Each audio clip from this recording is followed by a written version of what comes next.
Racist flight attendant kicks black woman out of first class. Then she cancels their $600 million deal. This isn't just a story about mistaken identity. It's about how fast judgment can cost you everything, and how real leadership doesn't need a shout to shake the room. The flight was scheduled for 7:30 a.m., a red-eye leaving New York City bound for Dubai. For Clarissa Bennett, it wasn't just another business trip. It was the culmination of months of relentless work. As the CEO of Global Tech Solutions, she had secured a groundbreaking deal worth $600 million with Al Masra Enterprises, one of the largest conglomerates in the Middle East. The stakes were high, but Clarissa thrived under pressure.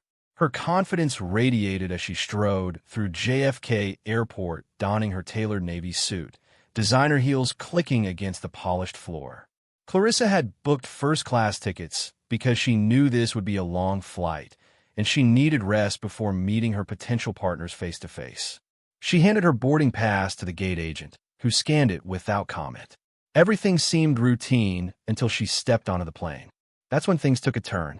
"Excuse me," said a voice tinged with irritation behind her. Clarissa turned around to see a middle-aged white woman glaring at her, arms crossed tightly over her chest. "I think you're my seat." Clarissa blinked, confused.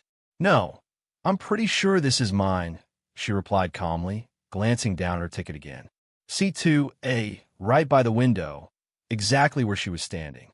Before the other passenger could respond, a flight attendant approached them. He was tall, blonde, and exuded an air of authority. At least he thought he did.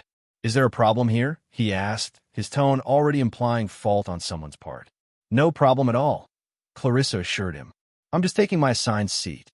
But the blonde woman cut in sharply. "She's lying. She must have taken my ticket or something. There's no way she belongs in first class." It was then that Clarissa noticed the look in the flight attendant's eyes, a mix of discomfort and thinly veiled disdain. His gaze darted between the two women, lingering fractionally longer on Clarissa's dark skin than necessary. And in that moment, she felt it.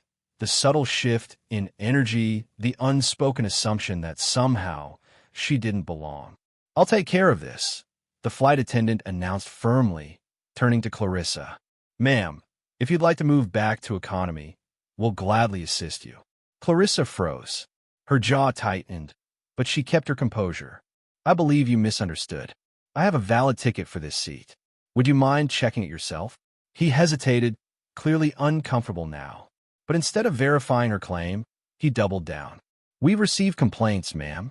If you prefer not to cause any further disruption, moving to economy might be best." "Complaints? From whom?"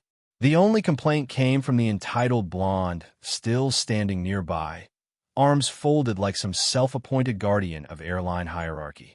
Clarissa could feel the stares of other passengers boring into her back, their curiosity morphing into judgment. "I'm sorry," she said evenly, though every word burned in her throat. "I'm not moving unless you can prove I'm not supposed to be here." At this point, the situation escalated quickly. The flight attendant radioed his supervisor while muttering something about difficult customers. Within minutes, a manager arrived, a harried-looking man clutching a clipboard. After reviewing both tickets and confirming that Clarissa's indeed matched seat 2A, he finally admitted they'd made a mistake. But the damage was done. By now, the altercation had drawn attention from nearly everyone on board. Passengers whispered among themselves, phones out recording the scene. Some offered sympathetic looks, while others clearly sided with the blonde woman, nodding approvingly as she huffed and plopped into her rightful seat. Though technically vindicated, Clarissa couldn't ignore the humiliation. She quietly gathered her belongings and moved to an empty seat in business class, refusing to give anyone else the satisfaction of seeing her break down. Still, anger simmered beneath her calm exterior. How dare they treat her like she didn't belong, like she was less worthy simply because of the color of her skin? Hours later, as the plane touched down in Dubai, Clarissa stepped off feeling anything but triumphant. Instead of excitement for the upcoming negotiations, she carried a heavy sense of injustice. She texted her assistant, "Reschedule the meeting. I need time to process." When Clarissa eventually met with representatives from Al-Masra Enterprises, her demeanor was ice-cold professionalism. They greeted her warmly, unaware of the turmoil she'd endured during her journey. Over coffee, however, she decided to share her experience, not out of bitterness, but to demonstrate integrity. "What happened on that flight goes beyond me," she explained. "It reflects poorly on your choice of airline partner. Your values should align with those of the companies you associate with. Unfortunately, based on recent events, I question whether that's the case."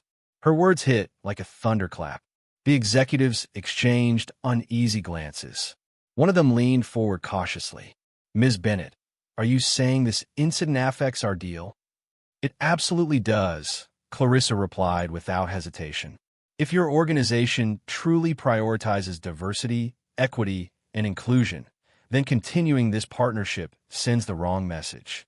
You'd essentially be endorsing behavior that discriminates against people who look like me and countless others." Silence filled the room. No one dared interrupt as Clarissa laid out her terms. Either sever ties with the airline responsible or risk losing global tech solutions entirely. It wasn't an ultimatum born of vengeance. It was a calculated move rooted in principle. By the end of the day, news spread rapidly. Al-Masra Enterprises issued a public statement condemning the airline's actions and announced plans to terminate their lucrative contract. Meanwhile, social media erupted with outrage over Clarissa's treatment, sparking debates about systemic racism within the aviation industry. Hashtags like #JusticeForClarissa trended globally, amplifying calls for accountability. As for the airline, chaos ensued. Stock prices plummeted overnight.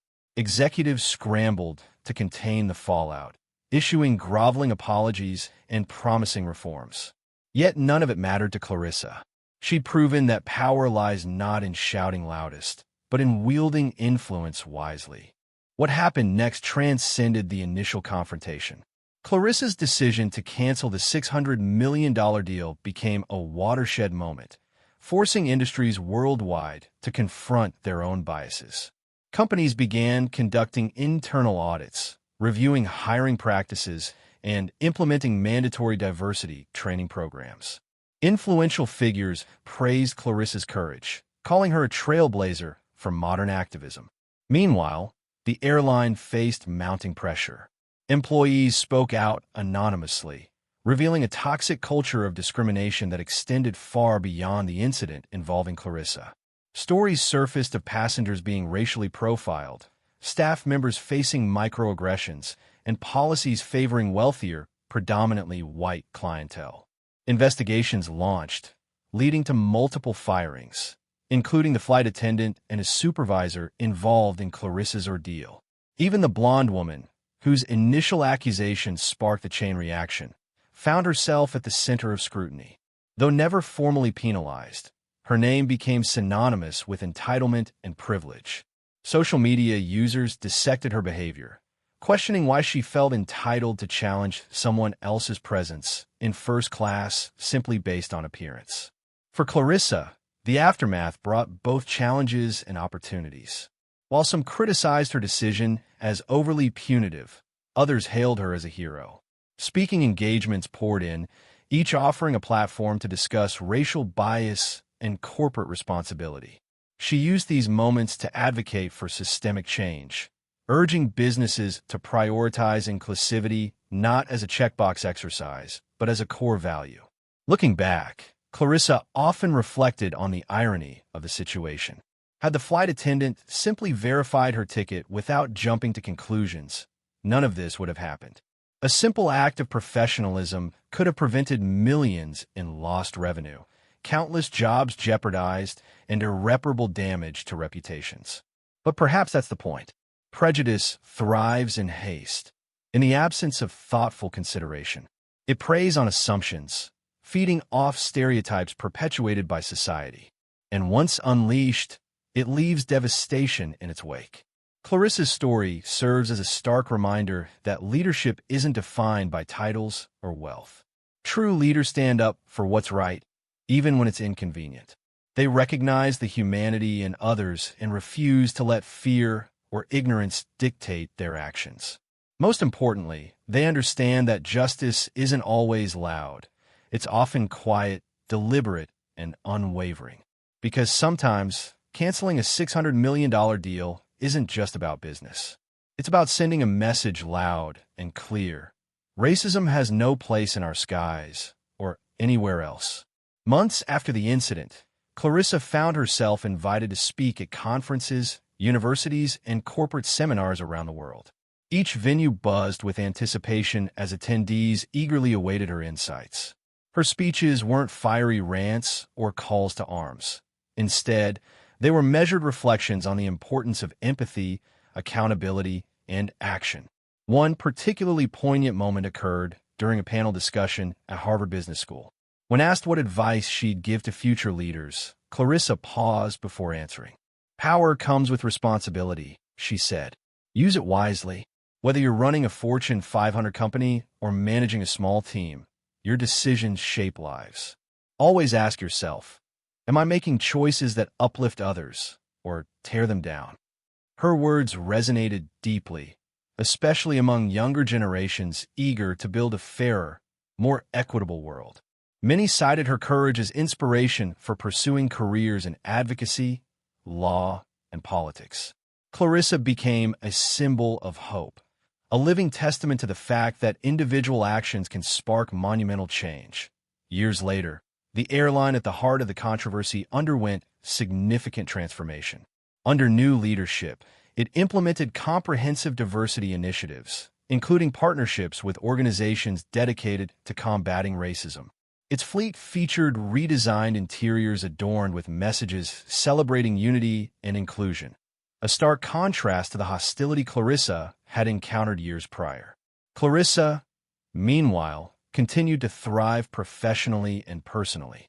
Global tech solutions flourished under her guidance, expanding into emerging markets and earning accolades for its commitment to ethical practices.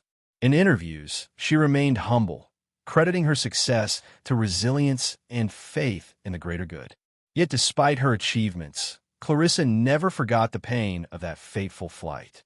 It served as a constant reminder of why she fought so hard, not just for herself, but for everyone who deserved to be treated with respect and dignity.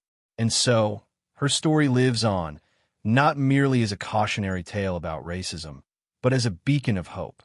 It reminds us that even in moments of darkness, there is light. Even in the face of adversity, there is strength.